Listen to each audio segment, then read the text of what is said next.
दोस्तों आज जिस मूवी को मैं एक्सप्लेन करने वाला हूँ ये एक बहुत ही अलग कॉन्सेप्ट पे बनी है। इसमें आप देखोगे कि कैसे एक काला लिक्विड मॉन्स्टर बनता है। दोस्तों अगर आप ज़ॉम्बी मूवी के लवर हो तो ये आपके लिए बनी है। तो तैयार हैं आप लोग? चलिए शुरुआत करते हैं। मूवी की शुरुआत में घने जंगल को दिखाते हैं जहाँ अजीब खामोशी छाई है। इस खामोशी के बीच में एक हिरन डरा हुआ खड़ा दिखता है और तब मूवी का टाइटल द हॉलो डाल के मूवी शुरू होती है। एक शिप में इस मूवी का हीरो एडम अपने छोटे और सुखी परिवार के साथ गांव की ओर आ रहा होता है। एडम एक बायोलॉजिस्ट है जो पेड़ पौधों और फंगस के संरक्षण के लिए काम करता है। उसकी पत्नी का नाम क्लेयर और नन्हे से बेटे का नाम फिन है। वे अपनी कार साथ लाए हैं और शिप से उतरकर वे इस कार में गाँव के अंदर आते हैं। कार में रेडियो चल रहा होता है जिसमें बताते हैं कि सरकार इस जंगल के पेड़ पौधों को काटना चाहती है, लेकिन गांव वाले इसका विरोध कर रहे हैं। उनका कहना है कि जंगल के पेड़ों को काटना गलत है, चाहे वो सरकार ही क्यों न कर रही हो, पर सरकार पौधों को काटने का ऑर्डर दे चुकी है। एडम यहाँ सरकार की तरफ से आया है। वो यहाँ के पुराने और औषधि वाले पेड़ों को बचाकर बाकी पेड़ों को कटवाने आया है। ये जिन पेड़ों को काटने का सुझाव देगा सरकार उन्हीं पेड़ों को कटवाएगी। गांव में पहुंचकर वो अपना काम शुरू कर देता है। पीठ पर अपने बेटे फिन को लेकर बड़े ही आराम से अपना काम में लगा होता है। वो कुछ पेड़ों पर मार्किंग करता है और वहाँ से कुछ दूर पर इन्हें एक बंगलो दिखाई देता है जो जंगल के बीच में है। अब घर में उसकी पत्नी क्लेयर खिड़की से बाहर का ग्रिल निहार रही होती है। ग्रिल निहार कर वो चैन की सांस लेती है कि इतने खूबसूरत जगह को इस ग्रिल से क्यों कवर किया गया है। तब वहाँ दो आदमी आते हैं जिन्हें देखकर वो जरा चिढ़कर कहती है कि मेरे पति घर पर नहीं है। इस आदमी का नाम कॉल में है। वो बहुत ही गुस्से में कहता है कि मैं आपको और आपके पति को कई बार चेतावनी दे चुका हूँ, आप लोग मेरी बात क्यों नहीं सुनते। देखिए ये जगह बहुत ही खतरनाक है और अपने मासूम से बच्चे के बारे में सोच लीजिए। दरअसल कॉल में पहले भी 2 बार इन्हें वार्न कर चुका था कि इस जंगल में रहना बहुत ही रिस्की है, यहाँ से जल्द चले जाइए। क्लेयर कहती है कि मेरे पति जल्दी आपसे मिलेंगे, आप चिंता मत करिए। अब जंगल में एडम पेड़ों से कुछ सैंपल कलेक्ट कर रहा होता है। अचानक उसका कुत्ता भौंकने लगता है और जंगल के अंदर भागता है। एडम भी फिन को उठाकर कुत्ते को फॉलो करके भागता है। कुछ दूर पर एक टूटा फूटा घर होता है। अब फिन रोने लगता है लेकिन फिर भी एडम उस पुराने घर के अंदर जाता है। अचानक एक जगह को देखकर एडम बिल्कुल शॉक हो जाता है। एक मरा हुआ हिरन दीवार से चिपका हुआ है। ये वही हिरन है जो पहले सीन में दिखाया गया था। एडम को ये बात बहुत ही अजीब लगती है और वो हिरन के शरीर को दीवार से अलग करने लगता है। वो देखता है कि हिरन के शरीर से काले रंग का गम निकलकर दीवार से चिपका हुआ है। एडम उस गम का सैंपल लेकर रिसर्च के लिए निकल पड़ता है। फिर वो जब घर लौटता है तब क्लेयर बताती है कि कॉल आया था, वो तुम्हें कोई जरूरी बात बताना चाहता है, तुम उससे जाकर क्यों नहीं मिल लेते। एडम कहता है देखो क्लेयर, वो इसी गांव का आदमी है, वो नहीं चाहता कि सरकार इस जंगल के पेड़ों को काटे, इसीलिए वो हमें डराकर यहाँ से भगवाना चाहता है, लेकिन सरकार के होते वो हमारा कुछ नहीं बिगाड़ सकता। अब ये कहकर एडम अपने काम में लग जाता है। उस रात वो हिरन के शरीर से निकले हुए काले गम को माइक्रोस्कोप से देखता है और तब उसे एक शॉकिंग बात दिखती है। दरअसल उस गम के सेल्स आसपास के दूसरे सेल्स को अटैक कर रहे होते हैं। उस वक्त क्लेयर फिन को सुला रही होती है। फिन के बेड पर कोई काला लिक्विड टपक रहा होता है। वो भागकर एडम के पास जाकर कहती है फिन के बेड पर कुछ काला काला सा है, तुम ऊपर आकर जल्दी चेक करो। अब एडम ऊपर जाकर चेक करने जाता है लेकिन वहाँ कुछ भी नहीं होता। फिर वे बच्चे को किसी तरह सुला लेते हैं। अब क्लेयर किचन में होती है। एडम वहाँ आकर कहता है कि ऊपर कुछ भी तो नहीं है। ये कहकर वो जरा रोमांस करने की कोशिश करता है। लगता है उसने पी रखी है। तब वो बताता है कि मैंने सिर्फ किताब में पढ़ा था कि जंगल में अजीब तरह के फंगस होते हैं तो किसी भी जीव के अंदर जाकर उसके दिमाग को अपने कंट्रोल में कर सकते हैं। जरा सोचो, ऐसे फंगस एक चींटी के अंदर गए तो उसके दिमाग से कुछ भी करवा सकते हैं। उस चींटी के कई फंगस भी बन सकते हैं। अब इस तरह वो नशे में कुछ भी कह रहा होता है। तब ऊपर से फिन की चीखने की आवाज सुनाई देती है और वो बिलख कर रो रहा होता है। अब दोनों घबरा कर ऊपर भागते हैं। तब अचानक अंदर से कोई फटाक करके दरवाजा बंद करता है। किसी तरह दरवाजा खोलकर वे अंदर जाकर देखते हैं कि फिन जोर से रो रहा है। वहाँ की खिड़की टूटी भी होती है। अब दोनों घबरा कर पुलिस को कॉल करते हैं। एडम को कॉल में और गाँव वालों पर शक होता है। कुछ देर में पुलिस ऑफिसर आकर चेक करता है और कहता है देखिए एडम, मुझे नहीं लगता कि खिड़की को किसी पत्थर से तोड़ा गया है। जंगल का कोई पक्षी उड़ता हुआ आया होगा और खिड़की से टकरा गया होगा। ऑफिसर ये आप कैसी बातें कर रहे हैं। एडम एक बात साफ कह देता हूँ, एक तो आप शहर में नए हैं और जंगल के बीचों बीच रह रहे हैं, यहाँ ऐसा होना संभव है। और ये भी समझ लीजिए कि यहाँ गांव के लोग ज्यादा पढ़े लिखे नहीं हैं। उन्हें कई ऐसी बातों पर विश्वास है जिन पर हम यकीन नहीं करना चाहते। वे कहते हैं कि इस जंगल में हॉलो नाम का एक क्रिएचर है जो इंसानों को जिंदा खा लेता है और बच्चों को उठा लेता है वगैरह वगैरह। कॉल में आपको इसलिए वार्न कर रहा है क्योंकि कुछ दिन पहले उसकी बेटी जंगल में गायब हो गई है, इसलिए उसे तुम्हारे परिवार की फिक्र हो रही है। तो एडम मुझे लगता है कि फिलहाल डरने की कोई बात नहीं है, आप लोग आराम से सो जाइए। अब ये कहकर ऑफिसर चला जाता है लेकिन एडम को अब भी लगता है कि कॉल ने ही उसको डराने के लिए ऐसा किया है। कॉल को गुनहगार प्रूव करने के लिए वो रात को बाहर जाकर टूटी हुई खिड़की की फोटो खींचता है। कुछ फोटोज लेने के बाद वो पीछे से कोई आवाज आती है। वो मुड़कर कैमरे को फोकस करता है लेकिन वहाँ कोई नहीं होता। लेकिन जब वो फ्लैश मारता है तो हमें एक रूप दिखाई देता है। देखकर तो एडम घबरा जाता है। तब कुत्ता भी भौंकने लगता है लेकिन डर के मारे वो भी उस तरफ नहीं जाता। फिर अचानक वो दूसरी ओर देखकर भौंकने लगता है। एडम को वहाँ एक शेड दिखती है और उससे लगता है कि शेड के अंदर कोई छुपा होगा। वो अंदर जाकर देखता है लेकिन वहाँ भी कोई नहीं होता। फिर वो घर जाने के लिए बाहर आता है कि अचानक अंदर से फिन की आवाज आती है। एडम ही नहीं, ये सुनकर तो मुझे भी बहुत डर लग गया था। अगले सुबह एडम देर से उठता है। अब कुछ देर में वो तैयार हो जाता है और क्लेयर से कहता है शाम से पहले हमें खिड़की ठीक करवानी होगी। मैं शहर जाकर उसको फिक्स करने की चीजें लेके आता हूँ। अब ये कहकर वो फिन को भी साथ लेकर अपनी कार में शहर जाता है।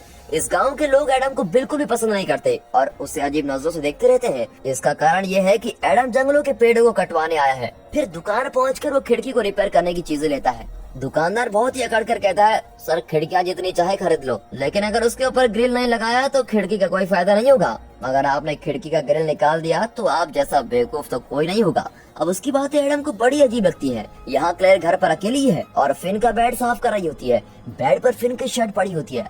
अब क्लेयर उसे उठाकर देखती है तो उसके अंदर काले रंग का स्केलेटन जैसा कुछ गिरा हुआ होता है। देखने में तो वो किसी छोटे जानवर का स्केलेटन लगता है। अब उसको देखकर क्लेयर बहुत ही डर जाती है लेकिन जान नहीं पाती कि वो क्या चीज है।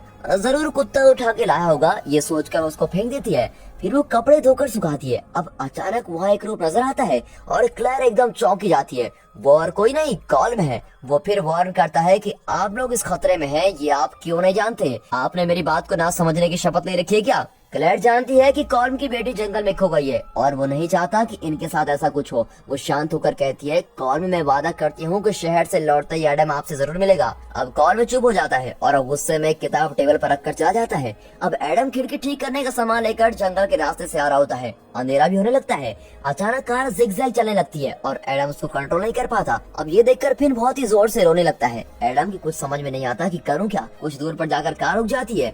एडम उतरकर कार का बोनेट खोलता है तो अंदर वही काला और चिपचिपा फंगस होता है। अब ये कहाँ से आया होगा? ये सोचकर एडम फंगस को निकाल रहा होता है और दूसरी ओर वो फिन रोना बंद ही नहीं करता। एडम उसे भी शांत कर रहा होता है। फंगस को पूरी तरह से निकालने के लिए वो डिक्की खोलकर टूल्स को निकालने जाता है कि अचानक पीछे से उसको कोई जोर से मारता है और डिक्की के अंदर घुसा देता है और डिक्की बंद हो जाती है। बस हो गया काम। बीच जंगल में कार के अंदर एक छोटा बच्चा और डिक्की में बंद उसका पिता। इस सिचुएशन को सोचकर तो डर ही लगता है। अब तेरा क्या होगा एडम? डिक्की के अंदर एडम बेहोश हो जाता है। अब कुछ देर बाद फिन का रोना सुनकर एडम जाग जाता है। डिक्की का दरवाजा ही नहीं खुलता लेकिन वो बैक सीट को चीरकर कार के अंदर आ जाता है। फिर फिन को जब वो हाथ में उठाता है तभी उसको चैन आता है। अब एडम बड़ा ही टेंस हो जाता है कि ये हो क्या रहा है और ये कर कौन रहा है। ऊपर से कार पर कई स्क्रैचेस भी आ जाते हैं। बहुत अंधेरा होता है लेकिन एडम कार को वहीं छोड़ देता है और हिम्मत करके फिन को उठाकर पैदल ही घर लौटाता है। घर आते ही वो गन को हाथ में उठा लेता है और बहुत ही डरा हुआ है। अब क्लेयर चिल्लाती है कि यहाँ हो क्या रहा है? तुम उस कॉल्म से एक बार मिल क्यों नहीं लेते? अरे तुम जरा चुप रहोगी, ये सब कॉल्म ही कर रहा है। तुम जल्दी से पुलिस को कॉल करो और फिर हम ऊपर के कमरे में जाकर लॉक कर देंगे। अब तीनों ऊपर वाले कमरे में जाकर लॉक कर देते हैं। एडम कल लिए बिल्कुल तैयार खड़ा है। तब पूरे घर की पावर कट हो जाती है। मेन एंट्रेंस पर बहुत ही तेज रोशनी दिखाई देती है और आवाज भी आती है। एडम को लगता है कि कॉल आया होगा और वो कहता है तुम्हारी बेटी खो गई है तो इसका बदला क्या तुम हमसे लोगे? हमें इतना टॉर्चर मत करो और यहाँ से चले जाओ। मैंने पुलिस को भी फोन कर दिया है। लेकिन उसी वक्त दरवाजे से जोर की आवाज आती है और एडम उस दिशा में शूट कर देता है। फिर वो दरवाजा खोल कर देखता है, वहाँ कोई भी नहीं होता। एडम की टेंशन और बढ़ जाती है और वो घर में तोड़फोड़ मचाने लगता है। क्लेयर विनती करती है कि प्लीज मेरी बात सुनो, हम यहाँ से चले जाएंगे। तब एडम कॉल्म की दी हुई किताब देखता है जिसमें कई सुपरनेचुरल बातें लिखी होती है। क्लेयर ये कॉल में ही दी है ना, वो जरूर कुछ प्लान कर रहा होगा। अब हमें यहाँ नहीं रहना चाहिए, चलो अभी निकलते हैं। कार जंगल के रास्ते में खड़ी है और हमें किसी भी तरह वहाँ फटाफट पहुँचना होगा और वहाँ से निकलना होगा। फिर वो जल्दी से घर के बाहर आ जाते हैं। तब उन्हें कुत्ते की याद आती है और वो उसको पुकारने लगते हैं। तब पास में शेड से कोई आवाज आती है और एडम अंदर जाकर देखता है। वहाँ कुत्ता किसी चीज को काट रहा होता है और देखने में बहुत ही डरावना लगता है। एडम को लगता है कि ये मेरा कुत्ता तो है ही नहीं। अपना शक दूर करने के लिए वो कुत्ते का मुंह खोलकर देखता है। कुत्ते की एक आंख बहुत ही लाल होती है और वो बहुत ही बुरी हालत में होता है। एडम को उस पर बहुत ही तरस आता है। लगता है उस कॉल में इसे भी मारा है। अब ये सोचकर वो कुत्ते को लेकर वहाँ से निकलता है। अब ये परिवार जंगल के अंदर अपनी कार की तलाश में जा रहा होता है। किसी तरह वे कार तक पहुँच भी जाते हैं लेकिन अचानक कुत्ता रुक जाता है। अंधेरे में किसी चीज को देखकर वो खूब भागने लगता है। एडम और क्लेयर तो पहले से ही बहुत डरे हुए होते हैं और अब और भी डरने लगते हैं। फिर अंधेरे में हमें एक रूप दिखाई देता है, लेकिन एडम और क्लेयर उसको नहीं देखते। अब कुत्ता पट्टा खींचकर अंधेरे में उस रूप की ओर दौड़ता है। कुछ ही देर बाद अंधेरे में कुत्ते की चीख सुनाई पड़ती है और फिर रुक जाती है। लगता है उसे किसी ने मार डाला है। क्लेयर चिल्लाती है कि जल्दी से गाड़ी निकालो। एडम तेजी से जाकर कार का बोनेट खोलकर देखता है तो अंदर काला फंगस और भी ज्यादा पनप चुका है। वो दोबारा उसको उठाकर फेंक देता है और क्लेयर कार को स्टार्ट करती है। इनकी टेंशन हद पार कर देती है और बीच में फिर भी बहुत ही रो रहा होता है। तब क्लेयर पीछे मुड़कर देखती है तो डरावने दिखने वाले कई क्रिएचर्स इनकी ओर आ रहे होते हैं। वो तो एकदम पसीना पसीना हो जाती है और किसी तरह एक्सीलरेटर दबाकर कार को स्टार्ट कर देती है। एन वक्त पर एडम भी बोनेट को बंद करता है और तब हेडलाइट की रोशनी में कई क्रिएचर्स दिखाई पड़ते हैं जो तेजी से इनकी तरफ आ रहे हैं। अब किसी तरह दोनों वहाँ से निकलते हैं और तेजी से जंगल में जा रहे होते हैं। तब अचानक कार का शीशा टूटता है और कुछ क्रिएचर्स कार के अंदर कीचड़ जैसा कुछ फेंक देते हैं, लेकिन क्लेयर गाड़ी नहीं रुकती और तेजी से चलाने लगती है। तब अचानक कार के आगे एक लड़की का रूप दिखता है। क्लेयर तुरंत उस कार को घुमाकर एक खड्डे में उतार देती है। अब इस कार को निकाला नहीं जा सकता। फिन को भी चोट आई होती है और वो बेचारा बिलख रहा होता है। अब और कोई रास्ता न पाकर दोनों फिन को लेकर घर की ओर भागते हैं। घर के अंदर जाकर वे लॉक कर देते हैं। क्लेयर पूछती है, एडम तुमने उस क्रिएचर को देखा? हाँ मैंने देखा, लेकिन तुम डरो मत, हमें कुछ नहीं होगा, प्लीज शांत हो जाओ। अब ये कहकर एडम दरवाजे पर जाकर की होल से बाहर देखता है और झट से उसकी आंख में सुई जैसी कुछ चुभ जाती है। अचानक उसकी आंखों से खून निकलने लगता है और दर्द के मारे वो तड़पने लगता है, लेकिन तब भी वो हिम्मत करके खड़ा रहता है और दरवाजा खोलकर बाहर टॉर्च लाइट मारता है तो वहाँ एक क्रिएचर खड़ा होता है। टॉर्च लाइट मुंह पर लगते ही वो क्रिएचर वहाँ से दूर चला जाता है। अब एडम दरवाजा बंद करके अंदर आता है और क्लेयर और फिन को लेकर ऊपर कमरे में चला जाता है। देखो क्लेयर, तुम फिन को लेकर ऊपर अटारी में जाकर सेफ रहो, जब तक मैं न कहूँ तुम बाहर मत आना। मैं नीचे जाकर जनरेटर ऑन करता हूँ। एडम ये तुम क्या कर रहे हो? मेरे तो कुछ समझ ही में नहीं आ रहा है। क्लेयर, उन क्रिएचर को रोशनी से डर है, रोशनी होगी तो वो यहाँ नहीं आएंगे, तुम बस मेरी बात मानो, मैं जनरेटर रूम में जाकर पावर ऑन करता हूँ। अब एडम जनरेटर रूम में जाकर देखता है कि स्विच बोर्ड पर भी वही चिपचिपा फंगस लगा हुआ है। वो तुरंत उसको साफ करने में लग जाता है। दूसरी ओर क्लेयर फिन के साथ अटारी में चली जाती है, लेकिन अटारी का दरवाजा कुछ ही देर में पिघलने लगता है और उसमें से काला लिक्विड निकलने लगता है।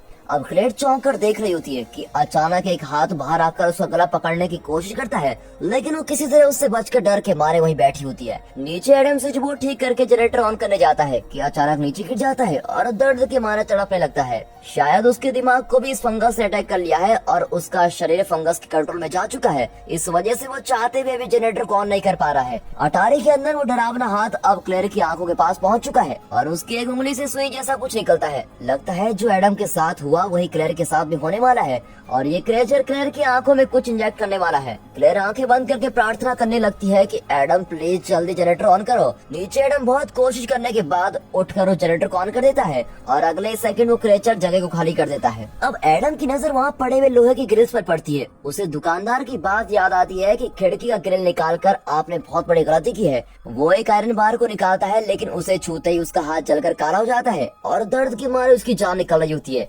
अब उसे और घबराहट होती है और सीधे जाकर आईने में अपनी आंखों को देखता है।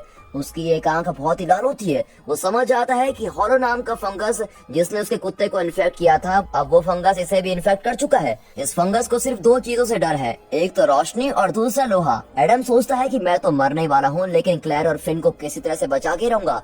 फिर हिम्मत करके वो अपने हाथ और आंख पर पट्टी बांधकर ऊपर जाता है और क्लेयर से कहता है हमें इन आयरन बार्स को फिर से खिड़की पर लगाना होगा। क्लेयर बड़ी कंफ्यूज में जाती है, लेकिन फिर भी एडम की बात मान लेती है। अब दोनों मिलकर खिड़की और दरवाजे लॉक करते हैं। इतना ही नहीं, वो लोहे का बकेट, कैंची और लोहे की कई सारी चीजें खिड़की पर टांग देते हैं। एक सीन में फिन खिड़की के पास होता है और अचानक खिड़की पर एक खतरनाक रूप दिखाई देता है। क्लेयर तुरंत टॉर्च दिखाती है और वो डरकर भाग जाता है। कुछ ही देर में एडम सब कुछ सेव कर देता है और फिन को उठाकर एक कबर्ड में रख देता है। फिर वो अंदर एक बेबी मॉनिटर स्पीकर रख देता है। क्लेयर पूछती है कि बच्चे को यहाँ क्यों रख रहे हो? एडम बताता है कि चाहे कुछ भी हो जाए फिन को कुछ नहीं होना चाहिए, मुझ पर विश्वास रखो, मैं उसको सेफ रखूंगा। अब ये कहकर वो कबर्ड बंद करके उस पर एक लोहे की कैंची टांग देता है। देखो क्लेयर, अंदर मॉनिटर है, हमारे पास भी एक स्पीकर है, अगर फिन को कोई खतरा हुआ तो हमें तुरंत पता चल जाएगा और हम उसको बचा सकेंगे। अब हमें जनरेटर को दिखाते हैं जिसे एडम ने लोहे से कवर कर दिया है और इसी वजह से वो झांटू उसके पास भी नहीं भटकेंगे और जब तक जनरेटर चलेगा तब तक क्रिएचर से इनको कोई परेशानी नहीं होगी। और इसी बीच इन्हें यहाँ से बचने का उपाय सोचना होगा।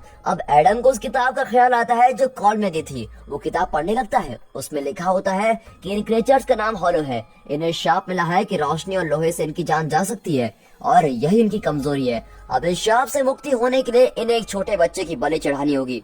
अगर ऐसा कर दिया तो इनकी ये कमजोरी दूर हो जाएगी और फिर इन्हें ना तो रोशनी रोक पाएगी और ना ही लोहा। अब इसी बीच क्लेयर फिन का कबर्ड खोलने जाती है। एडम उसको मना करते हुए कहता है कि फिन आराम से सो रहा है, उसे डिस्टर्ब मत करो। फिर एडम जरा गुस्से में कहता है। अब क्लेयर को उसकी बात बड़ी अजीब लगती है, जैसे वो नहीं उसके अंदर से कोई और बोल रहा हो। लेकिन क्लेयर से रहा नहीं जाता और उसे फिन की चिंता होने लगती है। वो कबर्ड का दरवाजा खोलती है और जोर से चिल्लाती है। दरअसल एक क्रिएचर ऊपर से कबर्ड को तोड़कर फिन को उठा के लेके जाता है। मेरा बच्चा कहकर वो रोने लगती है। अब एडम भी चिल्लाता है कि मेरे बच्चे को छोड़ दो। वो अटारी में जाते हैं जहाँ वो क्रिएचर फिन को ले गया है। एडम हाथ में गन लिए खड़ा होता है और दूसरी ओर क्रिएचर बच्चे को पकड़कर खड़ा होता है। फिर एडम धीरे धीरे उसके पास जाने लगता है और बच्चे को छोड़ देने को कहता है। तब अचानक ऊपर से एक हाथ आकर उसके मुंह को चीर देता है। फिर अटारी का दरवाजा टूट जाता है और एडम थड़ करके नीचे गिर जाता है। वो बेहोश भी हो जाता है। क्लेयर चिल्लाती है कि उठो एडम, प्लीज उठो, वो फिन को मार डालेंगे।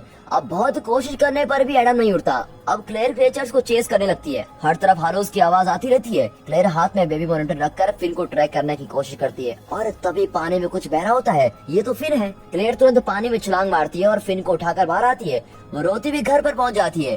यहाँ एडम होश में आ चुका है। फिर क्लेयर उसको बच्चा पकड़ाती है और वो भी ले लेता है और एडम रोने लगता है। क्लेयर कहती है एडम, फिन को सर्दी लग जाएगी, प्लीज उसकी ड्रेस को चेंज करो। लेकिन एडम बिना हिले डुले फिन को देखता रहता है। एडम, इस तरह मुंह बंद कर क्यों खड़े हो, उसे सर्दी लग जाएगी। लेकिन जब एडम बिल्कुल भी रिस्पांस नहीं देता तो वो कहती है बच्चा मुझे दो, मैं उसको कपड़े चेंज करके देती हूँ। एडम फिन को देखता रहता है और अचानक उसको लेकर बाहर जाता है। क्लेयर उसको रोकती है लेकिन वो क्लेयर को धक्का दे देता है। फिर वो फिन को बाहर लटाकर उसके माथे पर एक कील रखता है। अब कील रखते ही उसके माथे पर छेद हो जाता है। ये हमारा बच्चा नहीं है, क्लेयर कहकर चिल्लाता है और बच्चे के माथे पर कील ठोकने वाला होता है कि क्लेयर एडम को जोर से मारती है। छोड़ो मेरे बच्चे को, छोड़ो मेरे बच्चे को, यह कहकर वो बच्चे को उठा लेती है। एडम के लाख मना करने पर भी क्लेयर बच्चे को नहीं छोड़ती और कहती है तुम पागल हो गए हो, पागल, तुम भी उन क्रिएचर से मिले हुए हो। कहते कहते वो एडम के शरीर में कील घुसा देती है।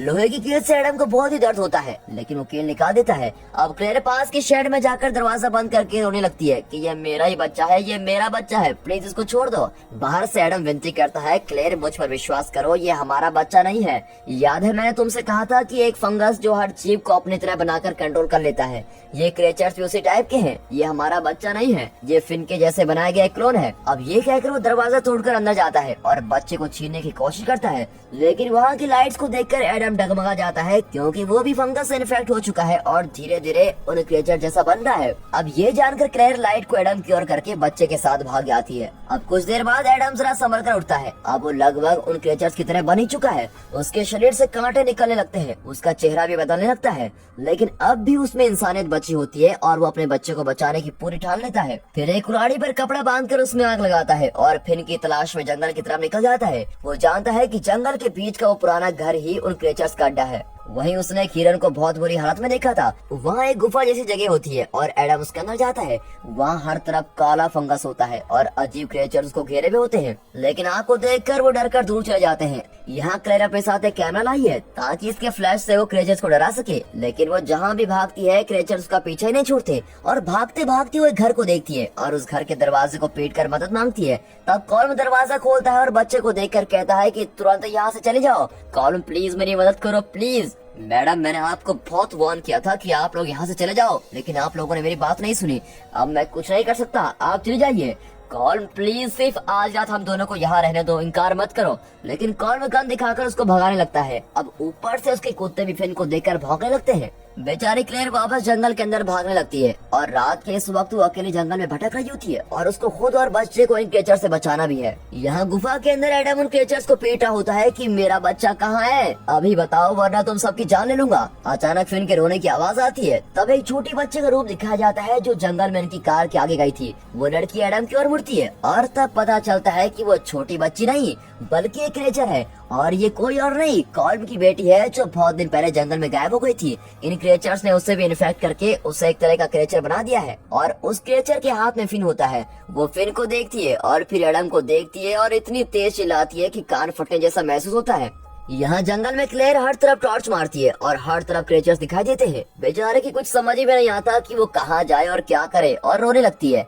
तब धड़ करके एक आवाज आती है और वहाँ एडम खड़ा दिखाई देता है। अब वो 90% इन्फेक्ट होकर बाकी क्रिएचर जैसा बन चुका है। उसके हाथ में फिन होता है। इस हालत में भी एडम विनती करता है कि क्लेयर कम से कम अब तो मुझ पे विश्वास करो, यही हमारा बेटा फिन है। तुम्हारे पास जो है वो फिन नहीं बल्कि एक क्रिएचर है, तुम प्लीज इसको लेकर यहाँ से बच निकलो। अब ये कहकर वो फिन को नीचे रखता है और उन क्रिएचर से खूब लड़ने लगता है। कॉर्म की बेटी उसे अटैक करने की कोशिश करती है, लेकिन वो झट से उसका सर धड़ से अलग कर देता है। फिर वो दूसरे क्रिएचर से भी लड़ने लगता है। क्लेयर अब भी कंफ्यूजन में होती है कि असली फिन कौन है। उसे डर होता है कि कहीं वो असली बच्चे को छोड़कर क्रिएचर को न उठा ले। दूसरी ओर सारे क्रिएचर्स मिलकर एडम को लगभग खत्म कर देते हैं और आखिर में क्लेयर एडम की बात मानकर इस बच्चे को नीचे रख देती है और दूसरे बच्चे को उठाकर वहाँ से भाग जाती है। फिर धीरे धीरे सुबह होने लगती है। मरने से पहले एडम के चेहरे पर जरा सी खुशी दिखाई देती है कि चलो कम से कम उसका बच्चा बच तो गया। और धूप के आते ही क्रिएचर डरकर भाग जाते हैं। तब नीचे लेटे हुए उस बच्चे को दिखाते हैं जो खुद एक क्रिएचर है और धूप से उस बच्चे की खाल फट जाती है और वो एक स्केलेटन बन जाता है।